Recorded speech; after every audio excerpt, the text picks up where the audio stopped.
It's 1 o'clock. Good afternoon. I'm Christine Sheridan with 2NURFM Hunter News. A known Newcastle pedophile has been granted 2 weeks of extra time to prepare for his defence against charges which could land him in jail. Stephen Andrew Larkins was released last year after spending 15 months for indecently assaulting two 15-year-old boys while he was a scout leader in the 1900s. He has breached regulations since his release by setting up social media accounts without informing authorities. Hunter New England health officials have confirmed the death of an elderly man with meningococcal. Up to 10% of patients with invasive meningococcal disease in Australia die as a result of the infection, but the number of cases has been falling over the past 10 years. Construction has begun on Torryburn's new $1.7 million bridge after the previous bridge was destroyed during the superstorm earlier this year. Modern construction standards will see the new bridge to have a lifespan of over 100 years and will also see upgrades of longer, wider and higher dimensions. Upper Hunter MP Michael Johnson says residents will be driving on a new bridge by April next year. The contractors started setting up and started doing some piling work and work will continue on till the job is complete.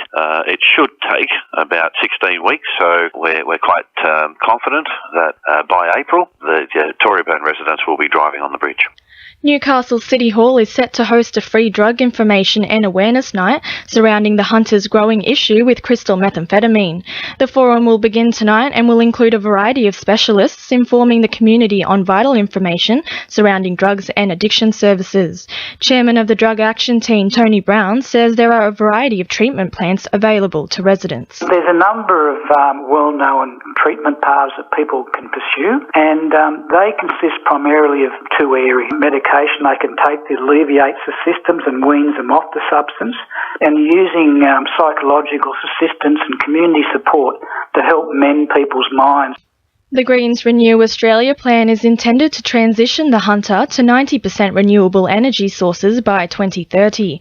The Centre of Full Employment and Equity has estimated that 73,000 jobs could be created in New South Wales under a 100% renewable electricity scenario.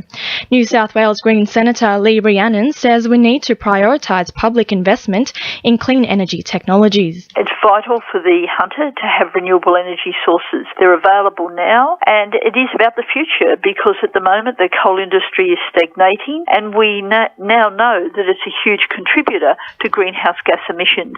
Hunter tourism officials are hoping New Zealand business travellers could be the future fix for low midweek occupancy at hotels and conference venues across the region. According to figures from Destination New South Wales, Australian and international business visitors to the Hunter grew 20% in the past financial year on the back of the region's growing reputation as a business conference destination. Destination Port Stephens Conference and Events Manager Rebecca Morley says New Zealand is an ideal target market. New Zealand, well, obviously they're our next door neighbours, so they're fairly easy to target. They do have fairly similar needs as far as what they're after from an incentive or conference destination. And the latest stats suggest that about 23% of all New Zealand visitors are coming into our area, which is a good sign, confident sign. In finance, All Ords is down 32 points at 52.93 and $1 Australian is buying 72.05 US cents. Sport, thanks to our sponsor, Warners Bay Sports Club.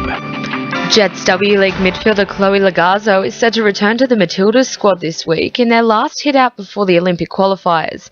The 20-year-old was given the call-up for the match against South Korea after the loss of star forward Sam Kerr to a foot injury. She'll be playing alongside fellow Jets Georgia Yeomandale and Tara Andrews. Former North Queensland Fury striker Alex Reid has signed with the Adamstown Rosebuds, leaving the Maitland Magpies in search of a new forward.